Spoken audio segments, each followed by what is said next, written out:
Hello guys, Operator 7 here, bringing you the video review of the WADSN Fast FTC ET G43 Magnifier mount. So, I'm going to show you a little bit more than just the mount, but I want to make sure that I talk to you about this mount because it's a bit hit and miss in some ways or not. It is from a brand that I usually buy from, but this time I think there's a couple of niggles about the mount that I just want to make you aware of. So I got this one in the tan version, and this is the FTC, so that means flip to center. You usually have the flip to side ones. This is the flip to center one. It's quite popular in games like Modern Warfare, where you've got the EOTech on the front, and on the back you've got the EOTech Magnifier, and you flip to center with this mount. It looks quite good. The good thing about it as well is that it doesn't take any of, I would say, it doesn't take away the view from the left or the right as the other one. The flip to side, what happens is you've got your gun and it moves to the right hand side or left hand side, depends how you mount it. So you kind of blocked a little bit here from the magnifier perspective. The magnifier is kind of blocking a portion of your view, so you might miss something there. So the flip to center, the whole idea is that it just goes up like this and it aligns with your with your EOTech. But let me just demonstrate. I think it's the best way to do it. So here we go. Here it is. So this is the mount itself, as you can see here, and I'll get to it in a second. And it's quite simple. The functionality, you just flip it up and it is aligned. The difference is that it flips up. It flips up to the center. So as you can see there, it flips up to the center and it's aligned with the optic itself. So really easy to maneuver as well. As you can see, I just push it up or down and I can see my targets. There's absolutely no obstruction on my right hand side, which with the other ones it would have come here and I would not be able to see on my right hand side. So that's definitely a positive, and it does look really cool, as you can see there. So alright, there's now the couple of things that you need to consider before you buy one of these, more than a couple. Price wise, it's going to be around $45 US, 37 Great British pounds. It is a bit pricey. This one, and one of the things that I've done wrong was I got the one without the Unity traits. So yeah, it looks like this. Then the other bit is this is supposed to be dark earth. And as you can see, compared to the other one, this is a gold. This is definitely gold.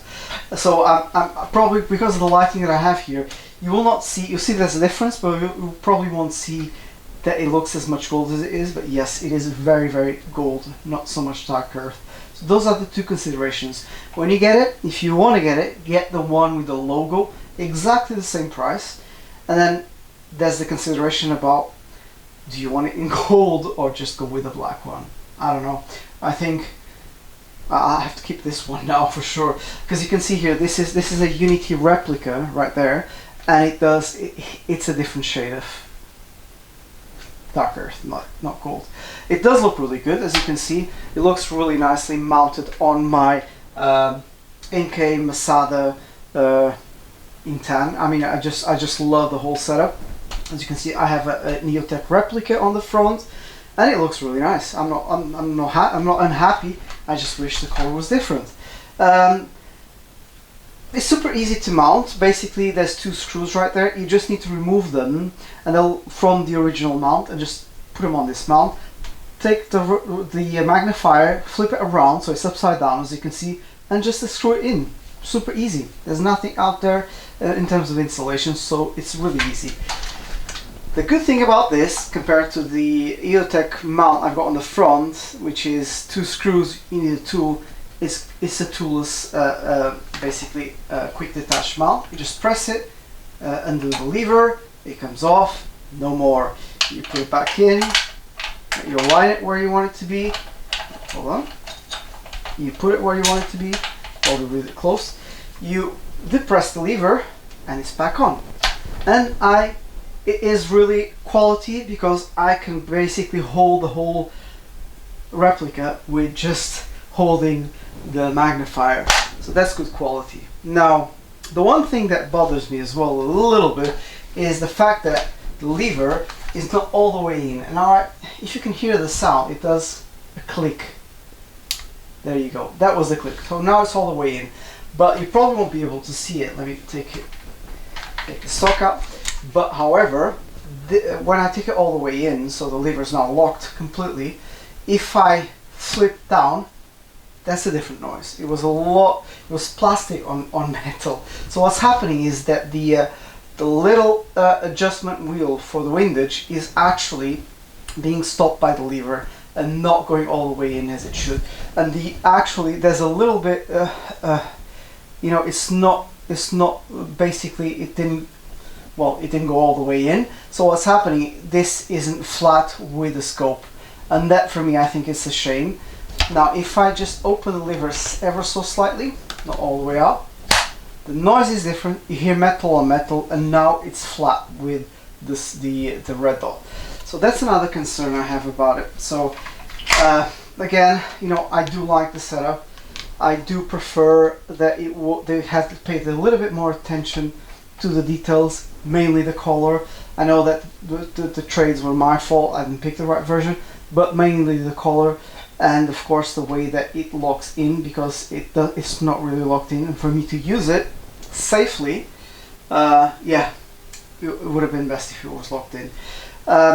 Weight wise, if you're considering this between this and short dot, weight wise, there's going to be a little bit of a positive for this, which is around 100 to 160 grams, depending on which short dot you're going for. If I compare it to the one I previously reviewed, which is the Evolution Gear Tango 6T, it's about 160 grams, because this one's 600 grams and the other one's 760 grams.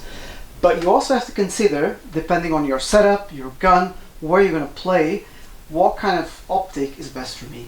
For instance, if I'm going to a woodland where there's really long engagements, I'm going to use my DMR. This is not the right setup for me, because I only get 3 times magnification with the scope, or no magnification. What I want to do for those engagements, I want to get a scope that I can go from like 1 to 2 to 4 to 5 to 6, and for me that for sure is a short dot. So this is more of, I would say, mid engagement to short engagement, and not really long distance engagement at all. I mean, it depends. It depends on your play style as well. So again, I'm just saying what works best for me. But again, I would say for a DMR, probably not. For this is a short barrel rifle SBR. So I mean, it could work for CQB, and it could work for medium range engagements, and it works well. So it all depends on what your options are and what your you know, preferences are, and where you're going to play. Again, I think it looks sick on this Masada. It depends as well. It's a taste. It's a personal taste as well, kind of thing. But I do like how it looks like. Again, I hope you enjoyed the review. If you have any comments, any questions about either my setup or the AMK Masada, just let me know down in the comments below. Yeah, I hope you enjoyed the review. Operator 7, over now.